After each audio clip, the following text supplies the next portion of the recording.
I forgot to do a beauty shot of what vehicle this is. This is a 07 Subaru, jump the license plate, Legacy. Once you have struts out, you have to compress the spring in a mechanical device that will hold the spring. Whatever you do, do not stand it up like this and then stand over the top of it there. If one of these slips off or something, aside from the vibration and just getting, you ever get whip smacked, you know, like somebody takes their finger and just, you know, goes like that? You know, that's one danger. Another danger is to have this backed against the floor and this becoming a missile and just taking you out. So, safety warning at the beginning of the video, check. So, to compress these, you hook them around. I try to get them as far out as I can so that I have more spring in the strut spring compressor. You can see that I've got the end of the spring here set up with the strut there. And you just make it so that you've got some wiggle room. Once you've got some wiggle room, then you can get the nut off of the end here. Now with the nut, you can see the inside is a hex or an Allen key type apparatus. On this one, the Allen key that you use is a 6mm. I just put it on a socket.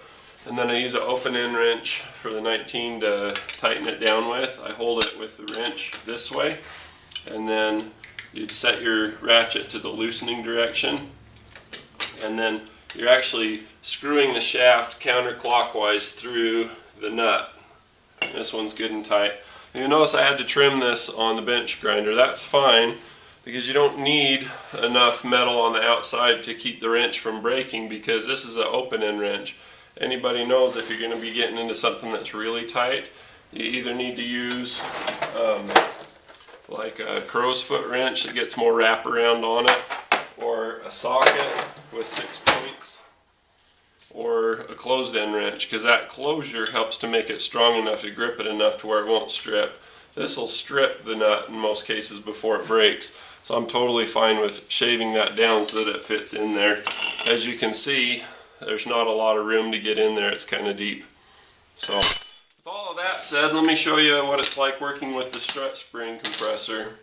As you can see, I've got extensions and I've got two. These run on either a 19mm socket, which this is, or a 3/4 inch socket, which this is. 3/4 is slightly tighter than the 19mm. So you'll work on one, loosen it, pull your gun out, put it in the other, loosen it. While you see that I've marked right here with a paint pen. These are awesome paint pens. It's Uni paint markers, a medium PX20, but they're great. You clean it with brake parts cleaner and then go over it with the pen, with a rag, and then with the pen. And with these on the Subarus, these marks are already there, and that goes to the inside. And you also need to make sure that you have the bushing that sticks out further on this. See, there's one that's more than the other. The bushing that sticks out further, or the inside cup of the spring faces to the inside of the vehicle on the both right and left sides. That said, let's continue. See how I've got some distance here, and I've got some distance there. Whichever one's the closest is the one that you do. You just kind of work it back and forth. Try to get them to stay on because they are hard to get back on. Now it's really critical at this stage of the game that I make sure that everything is nice and where it needs to be. When you go to take the nut off of here, you don't care about the old strut spring. That's what the vice grips are here for. Do not use vice grips when you're putting on the new one. That'll chew it up. But for the old one that you don't care because you're going to recycle it anyway, you just put this in like that, and just zip to get it out. But don't do that when you're putting it together. You'll destroy the strut. It'll burr it, and then when the first time they hit a bump, it's going to cut the seal. Or don't cut the seal. I'll make a deal or I'm going to club this baby seal.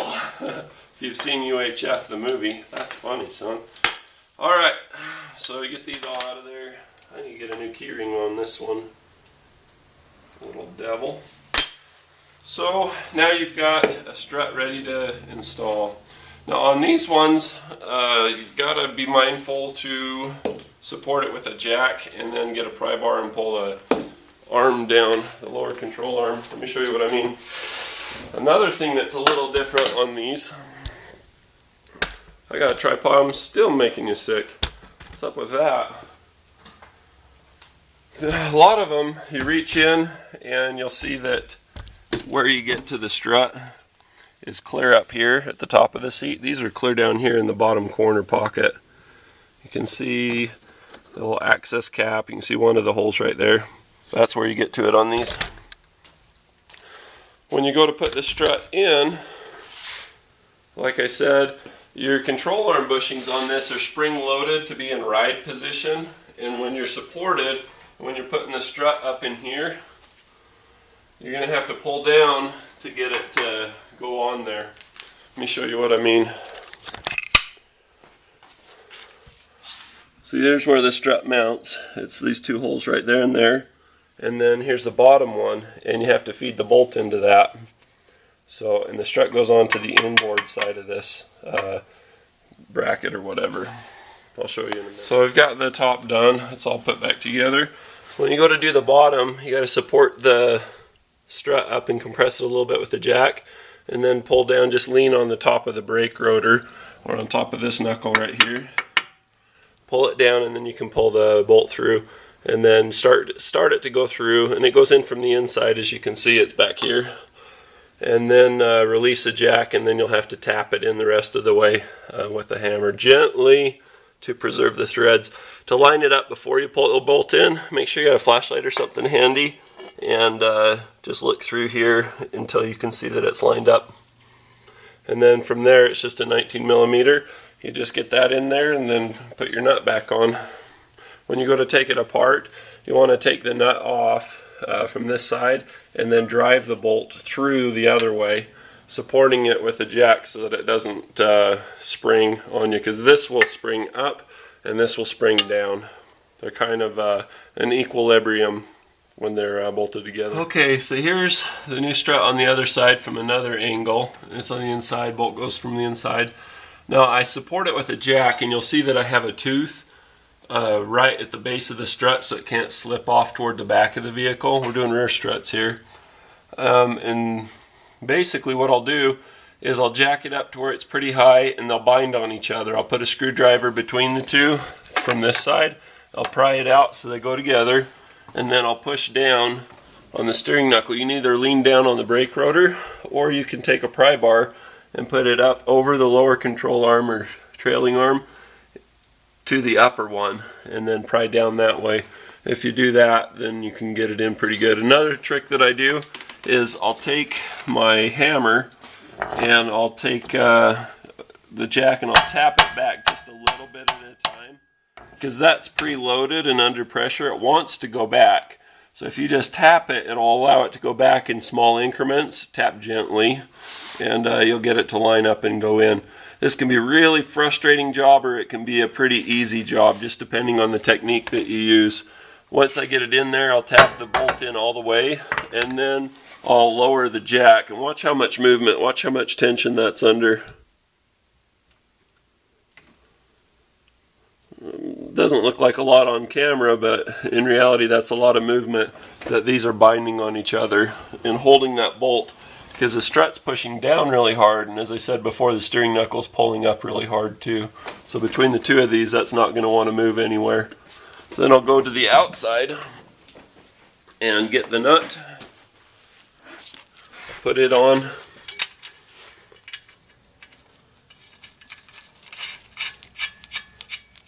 My threads are nice and clean and pretty, and then I'll just hold on the back side of it with a 19mm wrench.